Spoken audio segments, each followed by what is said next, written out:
Olá, seja bem-vindo ao Espaço Aberto para a Saúde, programa que visa levar até vocês informações sobre saúde e qualidade de vida. Já ouviu falar em dança-terapia? No programa de hoje nós vamos falar sobre esse tema. A dança-terapia pode ser definida como uma abordagem terapêutica corporal integrativa que estimula o movimento criativo e espontâneo do corpo.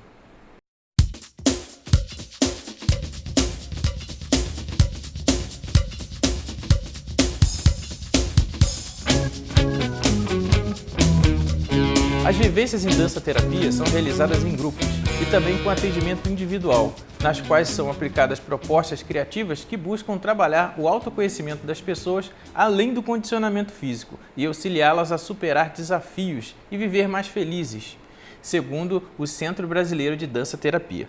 Então nós vamos aqui ter como convidada a Beatriz de Andrade Guimarães. Ela é especialista na área de gerontologia. É um prazer. Agradeço sua presença aqui. E a gente vai falar um pouco sobre a sua aproximação, Beatriz. Como que foi a sua aproximação? Você está fazendo até mestrado na área de educação, né, no Uruguai, que também envolve essa coisa da dança. Como é que foi isso? Então, eu trabalho com dança há 10 anos. Eu dou aula para crianças e eu vi uma procura dos pais, dos parentes, que vinham até mim buscando uma aproximação com a dança, mas nem sempre queriam fazer aula, queriam utilizar isso como uma forma de terapia. Aí eu fui buscar me aprofundar um pouco mais, unindo o meu conhecimento da dança com a minha graduação em enfermagem, eu consegui encontrar a dança-terapia e nela eu fui me aprofundando. Então você já dançava antes? Já danço desde os 3 anos.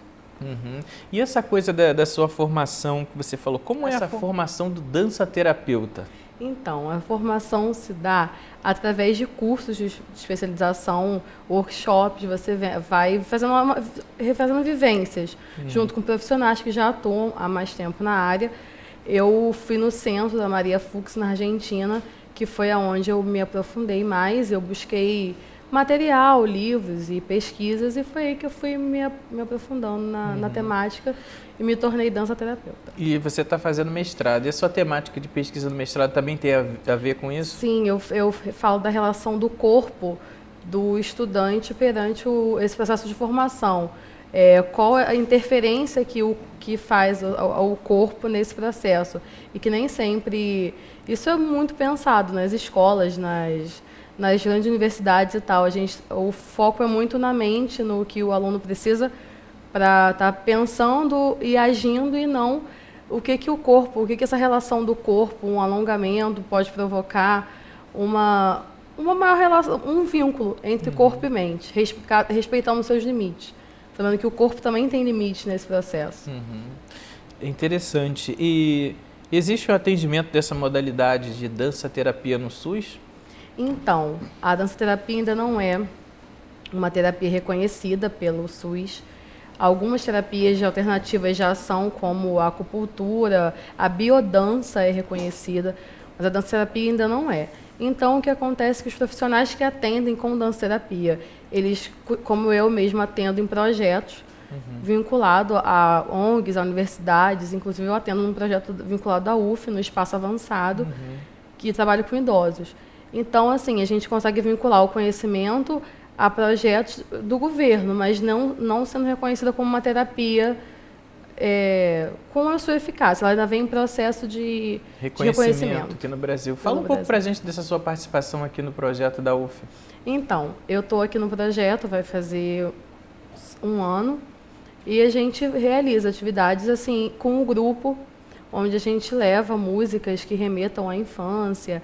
A gente trabalha muito com a questão com as cirandas, com o movimento espontâneo. A gente tem muito paciente com Alzheimer no grupo. Então, isso, assim, a expressão facial dos pacientes ao sair de uma dinâmica é incrível, assim, já é uma grande recompensa. Mas, reativa a memória deles, nossa, né? é muito legal, porque a gente trabalha com essa memória pregressa, essa coisa da infância, do que eles sabiam, de como que eles brincavam, e eles começam a falar, a cantar as músicas, é bem legal. Aí precisa de músicas da época deles, né? Eu costumo trabalhar com músicas da época. E como é que você faz essa dinâmica no projeto? Tem um espaço e você põe eles para dançar? Então, mas eu costumo assim, eu gosto de trabalhar não tem muito um espaço específico. A gente trabalha num espaço aberto, onde assim, tem espaço para eles transitarem. Quando eu trabalho com idosos, eu uso cadeiras também, que assim, a própria questão de ficar em pé o tempo todo é um pouco desconfortável, mas desde que tenha um espaço aberto onde eles possam estar se movimentando. Mas eles dançam, né? Você falou assim da cadeira, e eles da cadeira ficam sacudindo os braços. Não, eu coloco eles na cadeira, assim, e começo, mas quando a gente faz para levantar, eles rodam, eles querem dançar juntos, eles na verdade, nem lembram, assim. O final que eles falam, nossa, eu chego a estar cansado, mas durante a atividade eles nem reclamam. Interessante. Quem pode receber atendimento de dança-terapia? Então, a dança-terapia, ela é uma terapia que qualquer pessoa pode estar participando, até porque o maior foco da dança-terapia é a qualidade de vida. E não só é um recurso terapêutico que ele pode ser utilizado em algumas doenças, agindo junto com o tratamento alopático. Então, a gente vem criando como se fosse dando um suporte, dando um apoio. Por quê? Na dança-terapia, a gente consegue observar que como ela estimula hormônios como a serotonina, que são hormônios de prazer, de bem-estar, e que isso está muito vinculado à melhora do paciente na sua terapia. Mas a gente também tem pessoas que fazem a dança-terapia simplesmente pelo fato de que gostam do convívio social, que encontra as pessoas, que conversa, que está ali com os amigos, ou vai só para dançar, trabalhar timidez, os próprios limites do corpo. Interessante. Então, a dança-terapia, ela pode tratar esse tipo de coisa? Qual o foco dela que ela trata? Você falou da timidez, mas ela... Então, o foco da dança-terapia é a melhora na qualidade de vida. Por quê? Porque a pessoa ela aprende a lidar com os seus limites.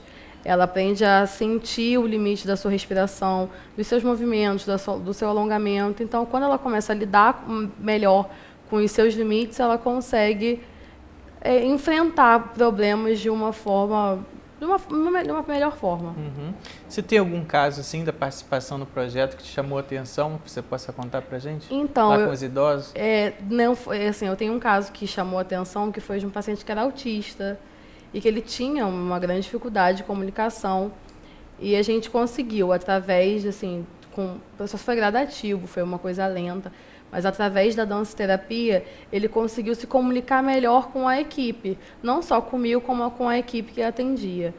Então, ele conseguia expressar emoções através do corpo que ele não conseguia expressar na fala. Então, até a forma de abordagem foi bem melhor. E aí, essa integração, no caso do autista, também envolve assim, o acolhimento da família? Sim, envolve Eles participam também? Envolve o acolhimento da família. Assim, a gente, na atividade, quando você envolve algum tipo de patologia, principalmente como o autismo, a gente não costuma misturar outros pacientes, porque é difícil.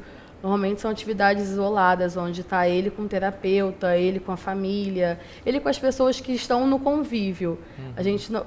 porque já é difícil deles interagirem com quem já faz parte do convívio. Com quem é de fora, se torna mais difícil ainda. Mas existe, Beatriz, uma relação entre a dança-terapia e a saúde mental? Então, a relação que existe da dança-terapia com a saúde mental é principalmente essa, de você tentar trazer do paciente uma outra forma de se expressar. Porque muitas vezes, através da fala, eles têm grande dificuldade. Então, é uma outra forma deles colocarem a emoção para fora, deles estarem se expressando tanto com o mundo quanto com as pessoas que convivem com a sua equipe de tratamento. É interessante porque a própria música, né, já é uma coisa que une as pessoas, e a música também faz essa coisa que você falou, da produção de serotonina, endorfina. Sim. Aí a dança, né, que vai juntar, seria a expressão do corpo. É bem interessante isso. Mas em relação, assim, a gente falou de idosos, já trabalhou com criança, adolescente também? Sim, então, eu comecei trabalhando com crianças, eu dou aula para crianças. Mas na dança-terapia, eu nunca tive assim, essa experiência de ter um grupo de crianças comigo. E sim, o que eu faço é colocar o meu conhecimento de dança-terapia nas minhas aulas de dança. E que funciona muito bem, as crianças se divertem pra caramba. E essas etapas assim da sua aula, né? Como é que isso é feito? A pessoa vai lá e você analisa alguma necessidade dela de um tipo de dança, um tipo de movimento? Ou é uma coisa mais livre? A própria pessoa escolhe? Como é que é feito esse processo? Então, como acontece? Quando a pessoa chega, normalmente essa atividade é feita em grupo, a não ser em casos especiais em que a patologia indique uma atividade isolada. No caso do autismo, era isolado? É isolada. No caso, alguns pacientes com síndrome de Down, a não ser que você já... E Alzheimer é em grupo, demências? O Alzheimer é em grupo, demências é em grupo. Tem pacientes que têm uma reação muito agressiva, né? Então, a gente começa individual e depois leva para o grupo. Porque o convívio social é muito importante. Então, a gente acha que a dança ela é muito integrativa, é uma atividade que integra. Então, quando você consegue trazer aquilo para o convívio social, de criar um vínculo com o grupo, deles estarem ali participando, dá até mais vontade deles irem para as atividades, deles frequentarem, saber que faz parte da rotina e ali a gente consegue uma evolução. E essa parte da saúde mental? Então, a questão da saúde mental, como que acontece? Isso traz com que o paciente se expresse melhor. Então, é dessa forma que a gente realiza, em estar colocando o paciente no grupo, ele está fazendo atividade, está se expressando melhor, tanto com a equipe quanto com outras pessoas que passam pelo mesmo problema que ele. É como se fosse um lazer, né, para essas pessoas também, uma distração. Como se fosse uma distração. Tá saindo, é uma terapia que sai um pouco da rotina do que eles estão habituados, dessa coisa de sentar na frente do terapeuta e tentar falar. Muitos deles não conseguem falar, então a gente faz com que eles se expressem de outra forma, com que aquilo saia naturalmente, através porque durante o processo de dança a gente gera um diálogo, uma discussão, uma conversa. Ao final eu sempre peço um feedback dos pacientes. Então, dessa forma que a gente consegue. É assim que você colhe informações sobre os resultados? É conversando com eles, analisando? Como é que é esse processo de observar as melhorias de alguma coisa? Quando eu estou com grupos, como eu fiz dentro da UF, com alunos da graduação, eu levava 2 perguntas antes de começar, sobre o que eles achavam que era dança e o que eles acham que é dança-terapia. Aí, através disso, eu colho dados e, ao final, eu faço esse feedback, onde eu pergunto, assim, cada um fala um pouco sobre como foi a atividade.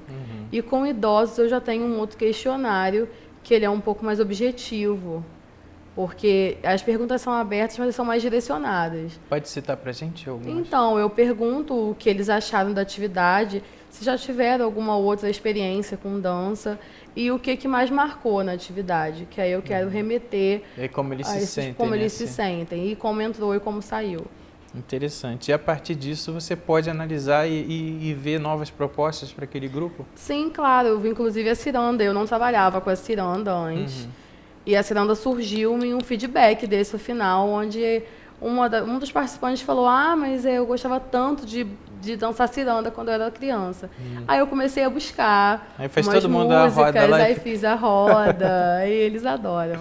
E essa coisa de folclore e festa junina é aproveitado também essas temáticas? Com certeza, a gente aproveita tudo isso, inclusive na época de festa junina, a gente também tem atividades que remetem a isso, às próprias músicas, a gente sempre está utilizando. Então, a gente vai agora para a parte do programa para falar sobre as perguntas por e-mail. Então, se você tem perguntas para a gente, mande espaçoabertosaude@gmail.com. Nós vamos começar agora com esse quadro. Temos aqui uma pergunta do Lucas Rodrigues Barbosa, da Ilha do Governador. Ele pergunta: a dança-terapia pode influenciar no comportamento social e moral de um indivíduo? Muda a pessoa? Então, a dança-terapia ela muda a forma da pessoa se enxergar, porque ela aprende a lidar mais com os seus limites, com a sua expressão corporal perante a situação. Então, dessa forma, sim. Lógico, não é uma mudança brusca, não é nada que assuste, mas pode estar tendo esse tipo de interferência, sim. Existem, como a gente comentou anteriormente, mas existem pesquisas já relacionadas à dança-terapia? Você falou que visitou a Argentina, alguma coisa? Sim, eu fui no centro da Maria Fuchs, que é a precursora da dança-terapia. Ela, inclusive, trouxe para a América do Sul, para a Argentina. Na verdade, ela realizava um trabalho de dança com alguns pacientes, ela é fisioterapeuta. E nesse trabalho, assim, alguns terapeutas observando a atividade dela falavam: nossa, mas isso é uma terapia, você é terapeuta. E ela: não, eu só estou realizando um trabalho de dança com eles, tentando trazer o melhor. E com isso, ela começou a entender que o que ela fazia era uma terapia. E foi daí que surgiu a dança-terapia. Interessante. O Alan da Guiar, de Bangu, ele pergunta: qualquer estilo de música pode ser utilizado na dança-terapia? Sim, qualquer estilo de música. Eu costumo trabalhar da seguinte forma: eu levo vários tipos de música e vou vendo como que vai fluindo de acordo com o grupo. Até porque eu começo com uma dinâmica de alongamento, aquecimento, que eu chamo do despertar do corpo. Então, eu sempre uso músicas mais lentas, mas aí quando chega em alguma parte da atividade que eu quero uma coisa mais agitada, eu já troco tipo, o estilo musical, trago todos os estilos de música e isso eu venho muito do que o grupo me retorna, de como o grupo está sendo a aceitação, do que eles gostam e vou fazendo dessa forma. Porque a gente fica pensando, será que uma música mais agitada, rock, coisas assim, possam também favorecer? Não sei, tudo vai depender do grupo, né? Depende muito do que a pessoa busca. Com os adolescentes você trabalhava assim, que você está dizendo do grupo da universidade. Ah, sim. Aí trabalhava músicas mais do momento? Mais do momento, usava música eletrônica, axé, hip hop, tudo, sertanejo, a gente usa tudo. A gente tem que gostar de todos os tipos de música, né? E o pessoal canta muito também? Canta muito. No início até me incomodava um pouco, assim, porque eu venho de uma formação de dança onde a gente não podia cantar. A gente sempre ouvia, não, vocês estão aqui para dançar, não para cantar. Aí quando eu comecei a perceber que isso fazia diferença, que aquilo era como se fosse botar para fora. Aí tem músicas que as letras são... Tem músicas que falam sobre amizade, do Roberto Carlos, por exemplo, que eu coloco, os idosos adoram, cantam aquilo, assim, como se fosse uma declaração de amor mesmo, é bem legal. Legal. Tem uma pergunta aqui da Lúcia da Silva, ela é de Bangu, no Rio. A dança pode reverter o quadro clínico de uma pessoa? Então, como eu falei anteriormente, ela trabalha como um coadjuvante. Eu não indico a nenhum paciente que abandone o tratamento alopático para seguir só um tratamento alternativo. Eu acho que a alopatia é muito importante, mas a gente trabalha com esse coadjuvante que pode ser a dança-terapia, como pode ser qualquer outra terapia alternativa. Existem várias, eu também sou auriculoterapeuta, sou arteterapeuta, trabalho com outras terapias e a dança-terapia nem sempre é o mais indicado. Tem pessoas que não se dão bem com aquilo, né? Então, eu acho que vem sempre como coadjuvante, não como o principal ator nesse processo. O Davi Brito, de Irajá, do Rio, ele pergunta: no que tange a dança-terapia, o estilo de música utilizada varia de acordo com a doença de cada paciente? Então, não de acordo com a doença. Lógico que se eu estiver tratando um grupo de pacientes hiperativos, eu não vou estar trazendo músicas que estimulem um comportamento agitado. Eu vou tentar trazer para acalmar o ambiente. Então, eu não diria que vai de acordo com a doença, sim de acordo com o retorno do grupo, do que interessa ao público. Se for positivo, né? Se o retorno é positivo. Melhor. Eu trabalho muito dessa forma, com o feedback, assim, eu trago a informação, trago a dinâmica e eles me dão um retorno de como que está sendo. Interessante. A Jorgeli Guimarães, do Meia, ela do Rio, né? Ela fez uma pergunta: tenho por hábito ouvir música sempre que estou com alguma dificuldade emocional desde criança. Gosto de dançar e cantar. Um tratamento de dança pode ser escolhido pelo próprio indivíduo? Então, a demanda é uma demanda que tem pacientes que chegam lá porque, eu vi que vocês trabalham com dança, eu gosto muito de dançar, eu quero participar. E tem outros que vão por indicação médica. Então, isso pode acontecer, e acho que até para as pessoas que fazem em casa mesmo, é o que faz bem, você buscar o que te faz bem. Essa pergunta eu achei até interessante da professora aqui, porque muitas pessoas elas procuram fazer as coisas de forma muito independente e não procurar o especialista. Então, assim, você está dizendo que a pessoa pode sim, se ela fizer uma coisa que está trazendo bem-estar para ela. Pode, mas, claro. Sei lá, e se uma família tem algum autista, tem alguma coisa e não sabe e acaba colocando uma música muito agitada?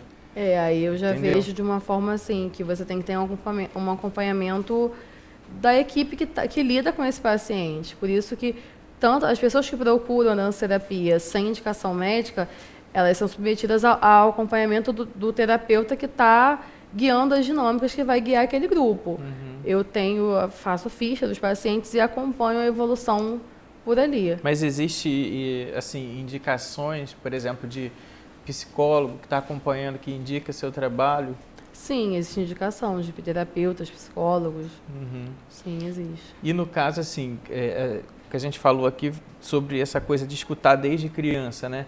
Essa é uma coisa que só é válido para idosos ou as pessoas mais jovens também? Não, com certeza para qualquer idade, assim. Foi como que eu falo, o meu foco é mais em adulto e idoso. Eu não trabalho a dança terapia com criança, mas eu conheço profissionais que atuam com esse público e é para qualquer idade, é para qualquer pessoa. É lá que você foi buscar a ciranda, né? Sim, com certeza. Então, é interessante a gente falar um pouco dessa coisa da expressão corporal, porque como que a pessoa ela pode se sentir melhor, se expressando melhor através do corpo, né? Porque assim, quando a gente pensa no balé ou em algumas outras formas de dançar, né, que são mais clássicas, a pessoa até entende que existe uma forma de se expressar, né, através daquela dança. Mas nesse caso, como você está falando pra gente, da dança terapia, de uma maneira assim, que você escolhe a música aleatoriamente, eu fico tentando imaginar na minha cabeça como que é essa sessão de cada um dança de qualquer forma, ou é uma coisa sincronizada, você que guia, o seu papel lá, assim, guiando essa sessão, como é? Então, existem vários momentos durante a dinâmica. E tem um momento em que os movimentos são guiados pelo condutor, no caso, eu. E existe momentos de expressão livre, onde eles fazem o que eles querem. Tem atividades que a gente coloca, vamos supor, jornal, e eles dançam com o jornal, dançam com saco plástico, pintam, dançam com tinta, enquanto se movimentam, vão fazendo formas em papéis, em quadro, o que for. Então, existem vários tipos de formas de conduzir. Não é simplesmente a gente chega, coloca a música e cada um dança o que quer. Não é um baile. Senão vira um baile, né? E a gente está sempre trazendo, assim, mantém aquele tempo livre, então agora vamos voltar, vamos fazer uma outra atividade. A gente está sempre buscando um retorno para manter o grupo no mesmo ritmo. Você acha que, como terapia complementar, a dança-terapia ainda precisa de mais divulgação no Brasil? Ai, com certeza. Ainda assim, eu vejo até pela primeira pergunta que eu faço, né, no caso da graduação da UF, o que é dança-terapia. E muita gente fala assim, cara, nunca ouvi falar, é a primeira vez que eu estou ouvindo, não conheço. Então, assim, ainda é muito pouco divulgada. Os trabalhos científicos também são pouquíssimos ainda. Inclusive, eu faço pesquisas na área e tenho muita dificuldade de encontrar material. O acervo é muito pequeno ainda, mas assim, eu tenho certeza que a gente está conseguindo construir nosso espaço. Você lembra assim o nome do projeto? Qual projeto? O projeto que você trabalha? Na UF aqui com a gente? É o Espaço Avançado. Eu trabalho no projeto Cuidar de Si. Cuidar de Si. Com a professora Fátima Helena, Espírito Santo. Interessante. Aí lá que são recebidos os idosos. Só para a gente ter informação para a população saber. Não, sim. Então é lá que os idosos são recebidos e faz parte desse espaço. O Espaço Avançado foi aqui no Gragoatá, no campus Gragoatá da UF, no bloco E, logo na entrada ali no térreo. E o espaço, e a professora Fátima Helena tem esse projeto, Cuidar de Si, que fica na escola de enfermagem. Não é nem uma pergunta, né? É uma colocação assim para a gente discutir. Tem a ver um pouco com terapia comunitária isso? As pessoas falam no final como se sentem depois de uma sessão? Sim, as pessoas, assim, é livre demanda. Quem quiser falar, fala. A gente não força ninguém, não obriga, não força. Tanto que a gente também pode escrever, pode se comunicar da forma que preferir, mas é assim, onde a gente senta uma grande roda e cada um vai falando um pouco sobre o que sentiu, sobre o que achou, sobre como foi. Por que você acha que tem pouca divulgação ainda dessa terapia no Brasil? Eu acho que isso é uma terapia muito nova ainda. Eu acho que por se confundir um pouco com a biodança, eu acho que isso é uma coisa muito recente ainda no Brasil. E com a musica-terapia também. E com a música-terapia também. A gente teve aqui ano passado música-terapia. E nesse ano nós falamos com a Beatriz Guimarães, que é especialista no assunto de dança-terapia. E esse foi mais um programa de hoje, de Espaço Aberto para a Saúde. Espero que vocês tenham gostado e agradecemos a todos vocês que assistem ao nosso programa e aos nossos apoios. Até o próximo programa.